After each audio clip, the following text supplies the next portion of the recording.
భగవద్గీతలో 2వ అధ్యాయంలో 7వ శ్లోకానికి ప్రతిపదానికి అర్థం తాత్పర్యం తెలుసుకుందామండి. గురు బ్రహ్మ గురు విష్ణు గురుదేవో మహేశ్వర గురు సాక్షాత్ పరబ్రహ్మ తస్మై శ్రీ గురువే నమః. కార్పణ్య దోషోపహత స్వభావ పృచ్ఛామి త్వాం ధర్మ సమ్మూఢా చేతాః. యచ్ఛ్రేయః స్యాన్నిశ్చితం బ్రూహి తన్మే శిష్యస్తే అహం స్యాది మాం త్వాం ప్రపన్నం.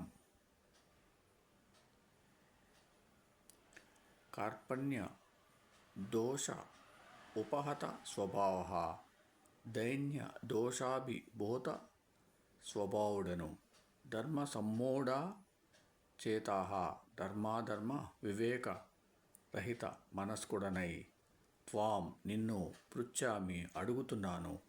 మే నాకు యత్ ఏది శ్రేయః మేలు స్యాత్ అగునో తత్ అది నిశ్చితం నిశ్చయపూర్వకంగా బ్రూహి చెప్పు. అహం నేను తే నీ శిష్యః శిష్యుణ్ణి త్వాం నిన్ను ప్రసన్నం శరణుజొచ్చిన వాణ్ణైన మాం నన్ను స్యాది శాసించు. తాత్పర్యం: దీనతా దోషంతో నా శౌర్య స్వభావం సన్నగిల్లింది. నా చిత్తం ధర్మ సందేహంలో చిక్కుకుంది. నేను నిన్ను ప్రార్థిస్తున్నాను. నాకేది శుభమో నిశ్చయించి చెప్పు. నేను నీ శిష్యుణ్ణి, శరణాగతుణ్ణి. నన్ను శాసించు. ఓం సమ సద్గురు సాయినాథ్ మహారాజ్కి జయ. ఓం సమ సద్గురు భరద్వాజ్ మహారాజ్కి జయ. ఓం నమో వాసుదేవాయ నమః.